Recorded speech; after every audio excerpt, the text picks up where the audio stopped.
దేశంలో రాష్ట్రంలో petrol diesel ధరలు పెరుగుతున్నాయి. మరోపక్క కేంద్ర రాష్ట్ర ప్రభుత్వాలు పొదుపు చర్యలకు సంబంధించి వేగంగా అడుగులు ముందుకు వేస్తూ ఉన్నాయి. అయితే దీనికి సంబంధించి మనతో పాటు మాట్లాడేందుకు సిపిఐ రాష్ట్ర కార్యదర్శి గొజ్జుల ఈశ్వరయ్య ఉన్నారు. ఆయనకి మనుషులను ప్రయత్నించేద్దాం. సార్ చెప్పండి, ముఖ్యంగా ఏదైతే కేంద్ర రాష్ట్ర ప్రభుత్వాలు ఒక పక్క పొదుపు చర్యలంటూ కూడా వేగంగా ముందుకు వెళ్తున్నాయి, దీన్ని ఏ విధంగా చూస్తున్నారు? భారతదేశ ప్రధానమంత్రి నరేంద్ర మోడీ అనేటువంటి వ్యక్తి ఎవరైతే ఉన్నారో ఈ 12 సంవత్సరాల కాలంగా ఆయన ప్రజలతో ఏమాత్రం కూడా సయ్యద్తో నిజాలు చెప్పి ఆయన ప్రజలను లీడ్ చేయలేదు. ఆయన అబద్ధాలతోనే కాపురం చేశాడు, అబద్ధాలతోనే కాలయాపన చేస్తున్నాడు.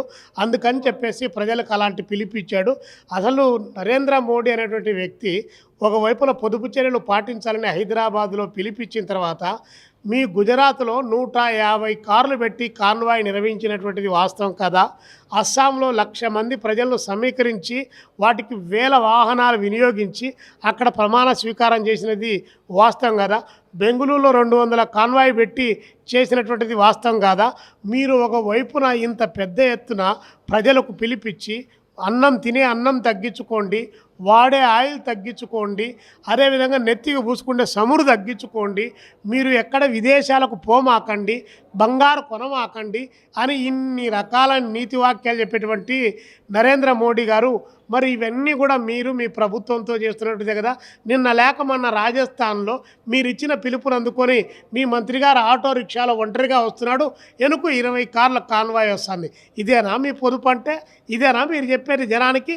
కాబట్టి మాటలు జనానికి చెప్పి ప్రజలను మభ్యపెట్టేటువంటి పద్ధతుల్లో నరేంద్ర మోడీ గారి ప్రభుత్వం ప్రయత్నం చేస్తూ ఉంది. కాబట్టి ఇది సరైనటువంటిది కాదు. పైగా నరేంద్ర మోడీ గారు పొదుపుని గురించి మాట్లాడేంటి? మీరు ఈ 12 సంవత్సరాల కాలంలో తిరిగిన దేశాలన్నీ, సాధించిన విజయాలన్నీ, ఈ దేశానికి ఏమేమి మీరు ఒప్పందాలు చేసుకున్నారు, ఆ ఒప్పందాల మూలంగా ఈ దేశంలో ఏమేమి కంపెనీలు వచ్చాయో ఒకసారి ప్రకటించండి. దానికైనా ఖర్చు ఎంతో ఒకసారి చెప్పమని చెప్పి ప్రజలు అడుగుతూ ఉన్నారు. ఏమి వాటికి జవాబు చెప్పేటువంటి పరిస్థితి లేదు. ఎక్కే విమానం తప్ప దిగే విమానం ఏమాత్రం కూడా గుర్తుండనటువంటి ఒక గదిని లాంటి వాడు ఈ భారతదేశ పక్షానికి ప్రధానమంత్రిగా నరేంద్ర మోడీ గారు ఉన్నారని చెప్పి ప్రజలంతా భావించేటువంటి పరిస్థితి ఒకవైపున కొనసాగుతుంది. మీరు పెట్టుకున్నటువంటి జోబులో పెట్టుకున్నటువంటి పెన్ను ఎన్ని లక్షలు చేస్తూ ఉంది, మీరు వేసుకున్న సూటు ఎన్ని లక్షలు పెట్టి కొనుగోలు చేస్తున్నారు, మీరు వేసుకున్నటువంటి మీ కటింగ్కు ఎన్ని లక్షలు పెట్టి మీరు కటింగ్ చేస్తున్నారు. కాబట్టి ఇవన్నీ కూడా మాట్లాడితే ప్రజలకు జవాబుదారితనంగా ఉండాల్సిన ప్రధానమంత్రి జవాబు చెప్పగలిగినటువంటి పరిస్థితిలో లేడు. పైగా ఇక్కడ కూడా రాష్ట్రంలో అక్కడ ఆయన ఏదో డప్పు కొట్టాడు, ఎవరు? నరేంద్ర మోడీ గారు. ఇక్కడ వెంటనే మన రాష్ట్రంలో చంద్రబాబు నాయుడు గారు ఒకవైపున, పవన్ కళ్యాణ్ గారు ఒకవైపున, సకల కళ శాఖ మంత్రి లోకేష్ గారు ఒకవైపున ఇక్కడ డ్యాన్స్ చేస్తా పొదుపు పొదుపు పొదుపు అని చెప్పి సైకిల్ ఎక్కి చౌకోబారు ప్రచారానికి శ్రీకారం చుట్టారు. 3 విమానాలు పెట్టుకున్నారే, 3 విమానాలతో ఎంత డబ్బులు ఖర్చు అవుతుంది? ఓ నరేంద్ర మోడీ గారు గంటకు 1000 లీటర్లు ఆయిల్ కావాలి ఒక విమానం తిరిగితే. రోజుకు 900 కిలోమీటర్లు ఆయన తిరిగితే 900 కిలోమీటర్లకు 90,000 లీటర్లు ఈరోజు ఆయిల్ అవసరమైతే మరి దానికి ఎంత ఖర్చు అవుతుందో ఆయన ఏమన్నా ఆపగలిగాడా? పోనీ ఇక్కడున్నటువంటి వాళ్ళు మంత్రులు వీళ్ళందరూ కూడా ఏమన్నా ఆపగలిగారా?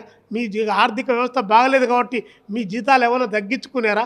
ఎమ్మెల్యేల జీతాలు తగ్గాయా? ఎంపీల జీతాలు తగ్గాయా? మీ సౌకర్యాలు ఏమైనా తగ్గాయా? కానీ ప్రజలు మాత్రం ఏం తినాలో, ఏం తినకూడదో, ఏం కొనాలో, ఏం కొనకూడదో మీరు నిర్దేశిస్తున్నారు. అంటే చెప్పడానికి మాత్రం నీతులు చాలా ఉన్నాయి, కానీ ఆచరించడంలో మాత్రం అంగుళం కూడా ఈ ప్రభుత్వం ముందుకు పోయేటువంటి పరిస్థితి లేదు. ఓన్లీ హంబక్ ప్రచారం తప్ప రెండోది లేదు. కాబట్టి అవసరం లేని చోట కూడా అట ప్రకటించారో లేదో, రాజ్నాథ్ సింగ్ ఒక విమానంలో వచ్చా, చంద్రబాబు నాయుడు గారు ఒక విమానంలో పోయే పుట్టపర్తికి, లోకేష్ బాబు గారు ఒక విమానంలో పోయే పుట్టపర్తికి. అంటే జనానికేనా నీతులు? మీకేం అవసరం లేదా? మీరు రాస్తారు. ఈ 23 మాసాల కాలంలో మీరు ఆర్థిక పరిస్థితి అంతకుముందు ఏమన్నా బాగుండేదా? 11 లక్షల కోట్లు, 12 లక్షల కోట్లు ఈ శ్రీలంక అవుతుందని చెప్పి మీరేగా గగ్గోలు పెట్టి గట్టిగా అరిచి మొత్తం రాష్ట్రం వల్లకాడు అవుతుందని చెప్పింది. అంటే మీరు వచ్చిన తర్వాత వల్లకాడు కాకుండా మంచి బ్రహ్మాండమైనటువంటి ప్రస్థానం లాగా ఏమైనా తయారైందా? కాబట్టి ఊరిక మాటలు చెప్పేటువంటి పద్ధతి తప్ప ఆచరణ లేదు. ఈ 23 మాసాల కాలంలో విచ్చలవిడిగా మీ ప్రచారానికి ఎన్ని రకాల ప్రచారానికి మీరు పావలా ఇచ్చి రూపాయి పావలా ప్రచారం చేస్తున్న జిఎస్టీ 500 కోట్లు ఈ రాష్ట్రానికి వస్తే 700 కోట్ల రూపాయలు మీరు ఖర్చు పెట్టి ఈరోజు జిఎస్టీ పైన సభలు పెట్టమని అడిగిన నరేంద్ర మోడీ గారు సభలు పెట్టేటువంటి పరిస్థితి ఏంది? అల్లి కల్లి సున్నాకు సున్నా ఏ మాత్రం కూడా ఇక్కడ ఏది ఒక్కటి మిగిలిచేటువంటి పరిస్థితి లేదు. కాబట్టి ప్రజలపైన భారాలు వేయడానికి, ప్రజలపైన పన్నులు వేయడానికి రేపొద్దున ఈ పాలక ప్రభుత్వాలు ఏ నిర్ణయం తీసుకున్నా కూడా ప్రజలు సచ్చినట్టు వాళ్ళంతకు వాళ్ళే ఒప్పుకునేటువంటి ఒక శాంటిటీ తెచ్చుకునేటువంటి ఒక రహస్య ఎజెండాను ఈరోజు కేంద్ర రాష్ట్ర ప్రభుత్వాలు ఇంప్లిమెంట్ చేయించడానికి కావాల్సినటువంటి ఎత్తుగడల్లో భాగంగానే వీళ్ళు పొదుపు మంత్రం అన్నటువంటిది పాటించేటువంటి పరిస్థితి ఉంది. అందుకనే నిన్న చెప్పారు పొదుపు మంత్రం 3 రూపాయల పెట్రోల్ డీజిల్ ఛార్జ్ పెరిగింది, ఇప్పుడు మళ్ళీ 90 పైసలు పెరిగింది. ఇక్కడ వ్యాట్ ట్యాక్స్ 35, అంటే మన రాష్ట్రంలో ఇక్కడ ఉన్నటువంటి ట్యాక్స్ 35% ఓన్లీ పెట్రోల్ డీజిల్ పైనే ఈ ప్రభుత్వం వసూలు చేస్తుంది. ఏంటి? కాబట్టి ఇదంతా ఒట్టి అబద్ధాలతో కూడుకున్నటువంటిది, ప్రజలు నమ్మొద్దని చెప్పి విజ్ఞప్తి చేస్తున్నాం. సార్, ముఖ్యంగా ఇదైతే ఆంధ్రప్రదేశ్లో జనాభా పెరుగుదల కోసం ఒక్కొక్కరు 2-3 పిల్లల్ని కనండి, 3వ బిడ్డకి 30,000, 4వ బిడ్డకి 40,000 ఇస్తా అంటూ కూడా చంద్రబాబు నాయుడు మాట్లాడినటువంటి మాటలను ఏ విధంగా చూస్తున్నారు? చంద్రబాబు నాయుడు గారు ఏ ఉద్దేశంతో చెప్పినా రానున్నటువంటి కాలంలో రాష్ట్రంలో ఇప్పుడున్నటువంటి జనాభా యొక్క వయస్సు పెద్దది అవుతూ ఉంది. కాబట్టి అంటే ఏజ్ గ్యాప్ అన్నటువంటిది ఒకటి పెరుగుతుంది. కాబట్టి ఆ ఏజ్ గ్యాప్ను ఫిల్ చేయాలంటే నూతన జనాభా పెరగాల్సినటువంటి అవసరం ఉంది. ఆ యువత అన్నటువంటి వాళ్ళే ఆర్థిక అభివృద్ధిలో భాగస్వాములు అవుతారు కాబట్టి, ఉత్పత్తిలో భాగస్వాములు అవుతారు కాబట్టి ఆ మేరకు పెరగాలని కోరుకుంటారని చెప్పి మేము భావిస్తూ ఉన్నాం. ఆయన ఏ ఉద్దేశంతో పిలిపించినా దీనికోసం అని చెప్పి మేము భావిస్తున్నాం. అట్ దట్ సేమ్ టైం రెండో బిడ్డ కంటే ఇంత, మూడో బిడ్డ కంటే 30,000, 4వ బిడ్డ కంటే 40,000 అని చెప్పి చంద్రబాబు నాయుడు గారు ఏదైతే చెప్తున్నారో ఈరోజు జీవన ప్రమాణాలు ఎంత దారుణంగా దిగజారిపోతూ ఉన్నాయి. ఉప్పు రేటు మొదలుకొని, పప్పు రేటు మొదలుకొని అన్ని రకాల నిత్యావసర వస్తువుల ధరలు కింద నడవకుండా పైన ఆకాశంలో నడుస్తూ ఉన్నాయి.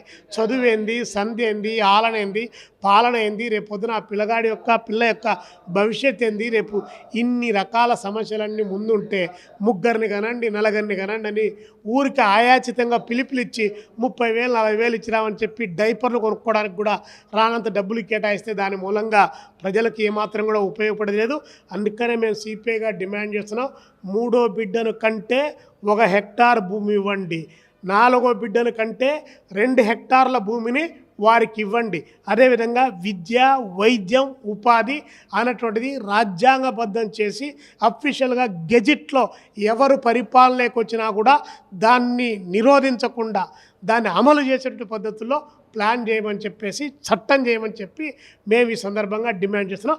ఆ తర్వాత మీరు పిలిపియండి, మీ గ్యారంటీసు, వారంటీసు అట్లా చేసి ప్రజలకు విశ్వాసం కలిగిస్తే దాని మూలంగా ఉపయోగం తప్ప అట్లా కాకుండా మీరు కను అంటే ఇప్పుడు కనగలిగినటువంటి పరిస్థితి కూడా లేదు.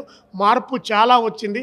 సాఫ్ట్వేర్ కంపెనీలు మొదలుకొని, వాతావరణం మొదలుకొని, అదేవిధంగా పర్యావరణం మొదలుకొని అనేక రకాలైనటువంటి పెరిగినటువంటి యొక్క సైకలాజికల్ థింకింగ్లో కూడా ప్రజల్లో చాలా మార్పు వచ్చి అసలు పిల్లలే వద్దనుకునేటువంటి దశ ఒకటి బయలుదేరి వస్తే కడుపులో పిండం వద్దని చెప్పి వేరే పద్ధతిలో ఫలదీకరణ చెందించేటువంటి పద్ధతిలో ఒకవైపున కొనసాగుతూ ఉంటే చంద్రబాబు నాయుడు గారు అనాలోచితంగా ఇలాంటి గ్యారంటీస్ లేకుండా పిల్లలు కనవని చెప్పి పిలిపిస్తే అమాయకులైనటువంటి ప్రజలు వారు పిల్లలు కట్టే రేపు పొద్దున వాళ్ళ భవిష్యత్తుకు గ్యారంటీ, వారంటీ, షూరిటీ ఏముందని చెప్పి అడుగుతూ ఉన్నాం.